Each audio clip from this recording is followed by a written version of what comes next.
Welcome everyone. Today's lecture is all about getting in-hand experience about how biomass can be converted into energy, hydrogen, biochar or electricity via gasification route. Hello everyone. My name is Ankush Alva, a PhD research scholar working under the guidance and supervision of Professor Pratham Arora sir at the Department of Hydro and Renewable Energy. One of my research area is biomass gasification, where I conduct experimental investigation, and whatever result I obtain from the experimental investigation will be utilized to create process model as well as enhance techno-economic analysis and life cycle assessment. So these combined assessment will enhance the economic, environmental and technical feasibility of biomass gasification. So today we are going to learn how biomass can be converted into the energy such as electricity and biochar.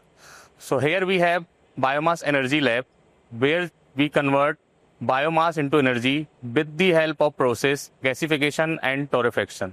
So let's have a look at the biomass which we have available in our lab. So as you can see that this one is the rice straw. When we convert into the briquettes, it looks like this. So generally whatever the loose biomass we have in the nature, they have very low density, below than 100 kg per meter cube.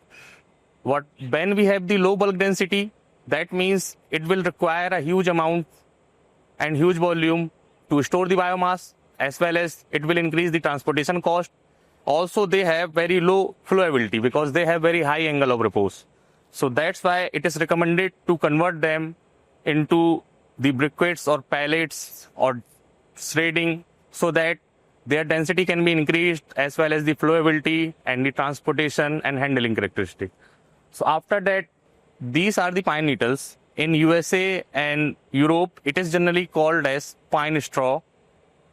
Basically, they are responsible for intensifying the forest fire or catching the fire during the hot and summer season.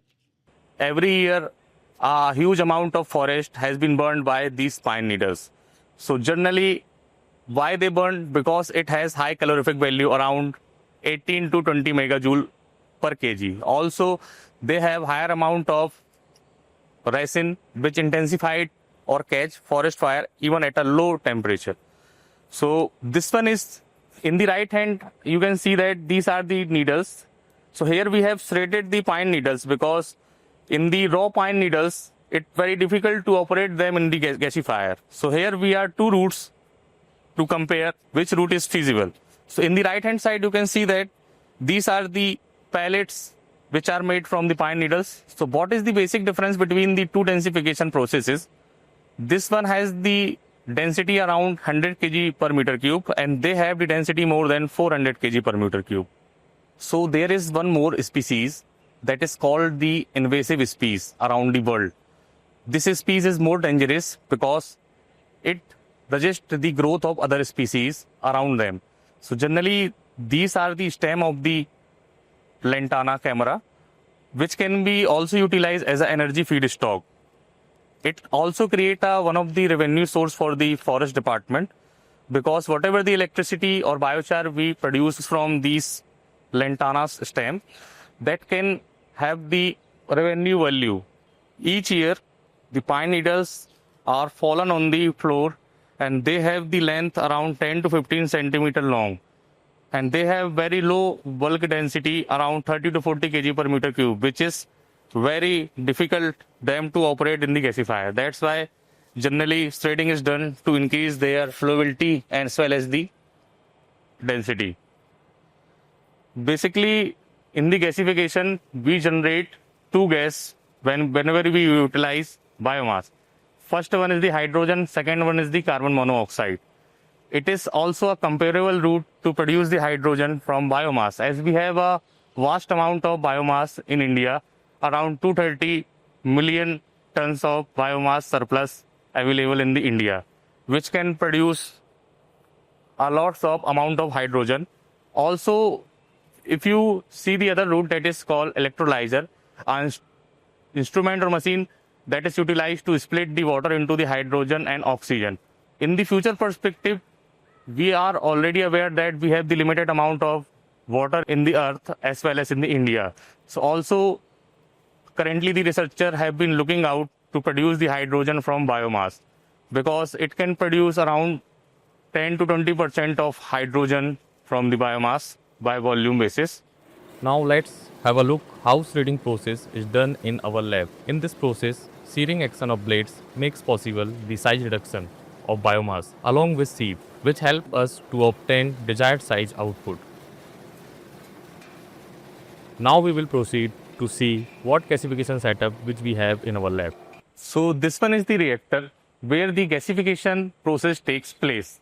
As the name suggests, gasification means forming the gas, and it's a thermochemical process. So basically when we applied heat, so there are endothermic and exothermic reaction takes place, which in turn produce the gas.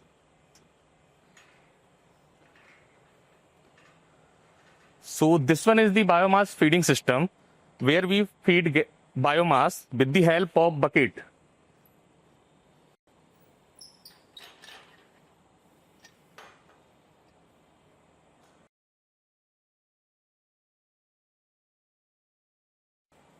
Once the biomass is fed, we ignite the biomass in the ignition chamber and provide some air to start the combustion. Once the proper combustion takes place, we close this smoke valve, because on that time gas has been started to generate. After that, the product gas has various impurities such as tar, ash particles, dust particles. So we have here cleaning and cooling system to clean the gas. So first one is start with the cyclone separator, where with the help of centrifugal force, the solid particles have been detached from the gas and they settle down on the bottom. After that, the gas will go through the charcoal filter, which has the absorptive properties. So it generally absorbs moisture and tar. After that, we have the cooling tank with the cooling tower. So in the cooling tank, whatever the gas is coming, it condenses the tar and moisture. And after that, it will go through the two filters. That is biomass filter, which is consist of wood chips, sawdust, and sugarcane bagasse. Whatever the tar droplets are remaining, this filter will absorb that tar droplets as well as the fine particulate matters. After that, this gas will pass through the cloth filter. This filter also removes the particles from the gas. And whatever gas we are getting after this filter, it contains around less than 20 milligram tar per meter cube of gas. So the product gas and clean gas will go through the engine, where engine will convert chemical energy of producer gas into the mechanical energy, and the mechanical energy available at the shaft will be converted into the electrical energy with the help of alternator. So here we are getting the electric output.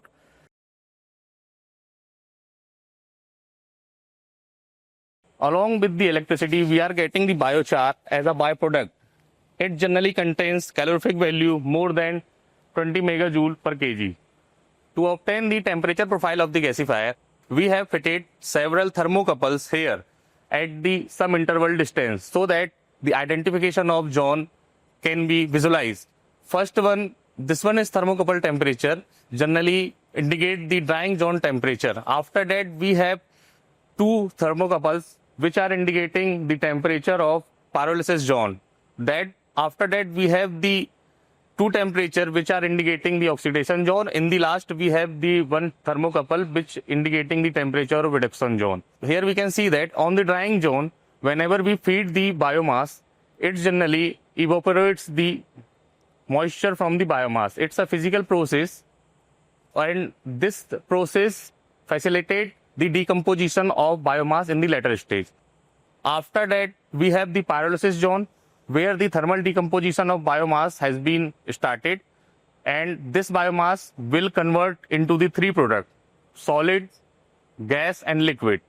So after that, the solid product and the tar product will go through the oxidation zone where the biomass will convert it into the gases. Also, the tar cracking will take place. In the reduction zone, it's a gas solid reaction phase where the gas and solid react together and make CO and H2 gas.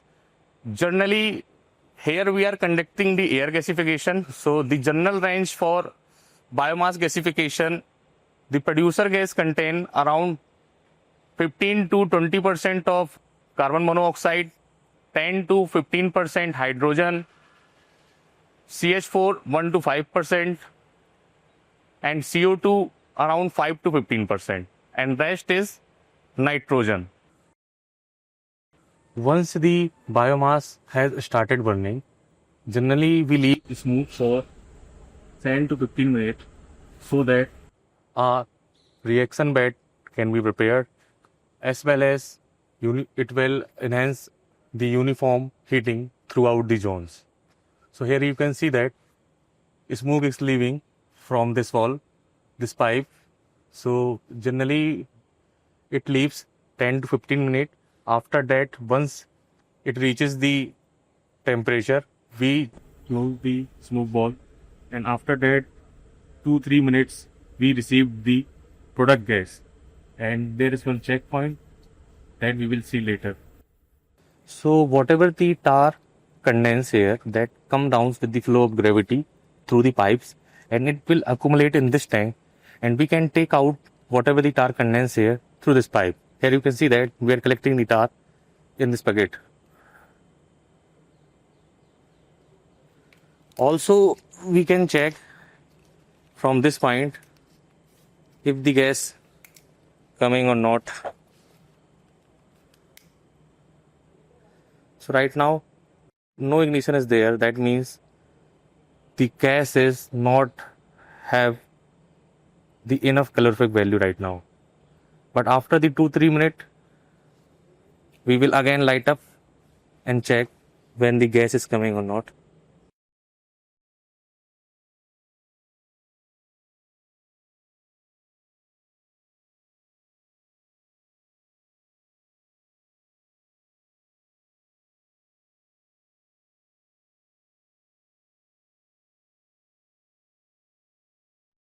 So this one is the checkpoint where we check the gas is coming or not, and it does have the good amount of calorific value to run the setup or not.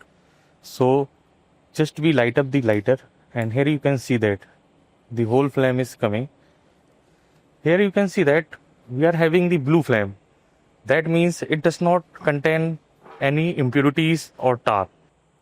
It does contain impurities and any in tar, then it will show the red color. So whatever the maximum amount of blue color we have been saying here, that means it is more pure and without impurities.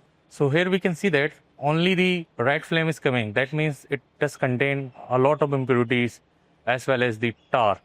That's why there is a need to have cleaning and cooling conditioning before utilizing it. However, it does contain a good amount of calorific value. You can see that this paper has been started burning.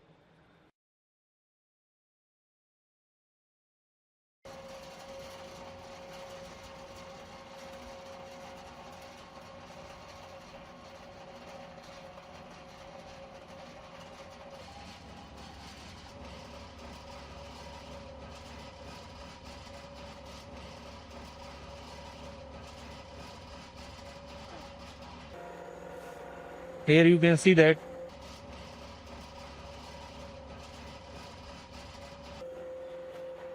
where we are having the clean gas because it does contain only blue color here. Also, this gas can be utilized as a thermal application for like cooking, industrial application, and many other things.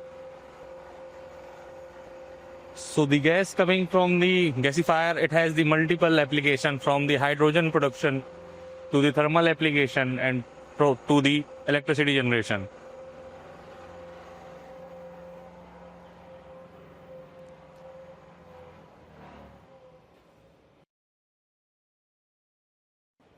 before starting engine, generally we check the flow of gas is significant or not. So just we use this lighter to light up the gas. So here you can see that there is a huge flame is coming out. That means the flow is a significant and the gas is also cleaned because it only contained the blue color. So here we can start the engine. So let's move to the starting the engine. So here we have the self starter. So we turn off the blower and start the engine.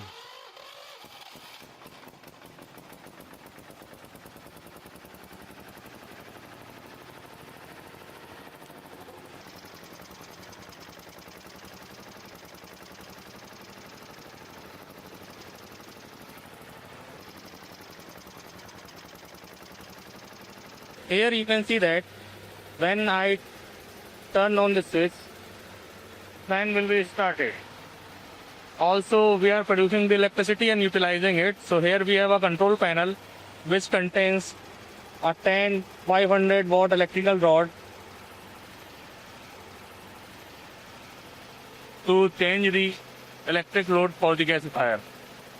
So right now we are utilizing the 1.5 kilowatt of self-consumption plus 1.5 kilowatt from here. So currently we are producing 3 units of electricity in 1 hour because our electric load is 3 kilowatt. As discussed, the gasification process can be categorized as the temperature zone which generate during the process. So here you can see that this one temperature is suggesting the drying zone because drying zone has range 100 degrees Celsius to 150 degrees Celsius. After that, we have two temperature zone 445 degrees Celsius and 634 degrees Celsius. These are suggesting the pyrolysis zone. After that, we have the higher temperature where air has been introduced. So we can see that the temperature is highest, that is 706 degrees Celsius temperatures. After that, we have the reduction zone where temperature is around below 200 degrees Celsius from the oxidation zone. And after that, we can see that this one is the temperature at which producer gas leave the gasifier. This one is the temperature when the gas leaves the engine. After that, this one is the temperature in which producer gas is entering the engine. This one is producer gas analyzer, which measures the clean and cool producer gas before going to engine. Now let's learn how tar, particulate matter and moisture can be measured from the product gas. Here we have one system which is based on the 5 impinger bottle test, where mid 3 bottles are filled with 30 to 50 ml isopropyl alcohol and their temperature is maintained below 10 degrees Celsius with the help of ice and salt. So then tar condensation takes place during the process. In the bottom side, there are two pumps. First one is the vacuum pump which sucks the product gas from the gasification setup. Then this product gas go through the bottom cup where moisture is trapped due to the temperature difference. Then the moisture free gas will go through the impinger bottles where tar is condensed. Then tar free and moisture free gas goes through the upper cup where thimble are accumulated, which help us to measure the particulate matter due to weight difference. So with the help of weight difference, amount of gas flow, tar, particulate matter and moisture can be measured subsequently. From this point, flue gases generated by producer gas combustion inside the engine are measured with the help of flue gas analyzer.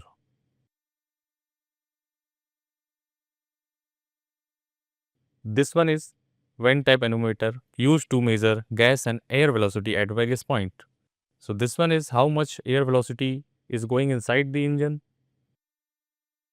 Now at how much rate gasifier is taking air.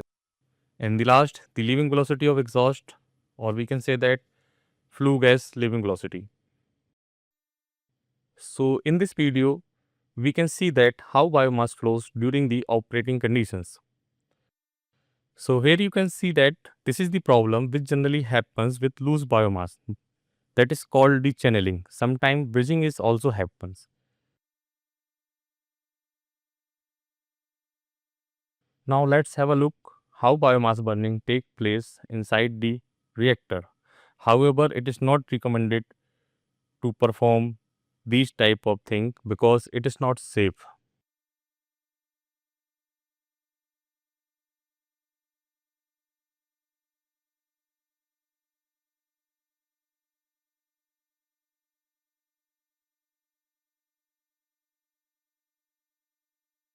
So in the video, this is the clinker generally made up of S amount present in the biomass plus unburned carbon.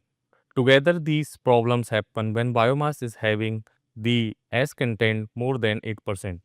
So now we are turning off or shut down the setup, in which first we need to close the air intake valve, and now we are opening the smoke valve. In a few minutes the whole process will shut down and we can take out the char once all the process settle down. So here we have a grate which is continuously rotating around 2.5 radian per second, and this grate has such holes diameter of 8 mm. So when the grate moves, some amount of biochar will directly go to the bottom tank. That is called the bottom S plus biochar tank. So from here we can collect the biochar that is producing from the gasification process. Generally it is estimated that the 10 to 15% of biochar has been produced from the biomass, whatever input in terms of weight. So from here we can take out the biochar. That is a combination of biochar plus S. Also, this char contains around more than 75% carbon and around 25% S.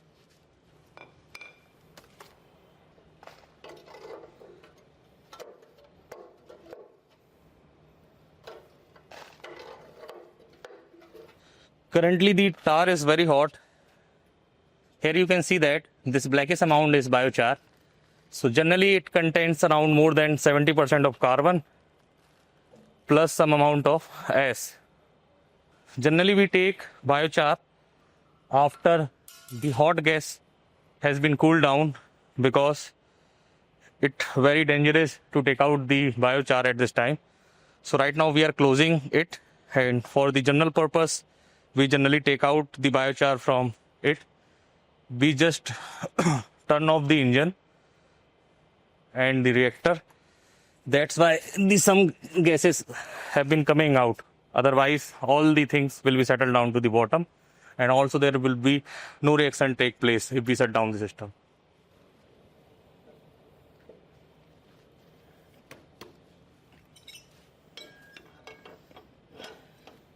Here we install one thermocouple to check the exhaust gas temperature. So whenever we check the exhaust gas temperature, it is coming around the more than 400 degrees Celsius here at this point.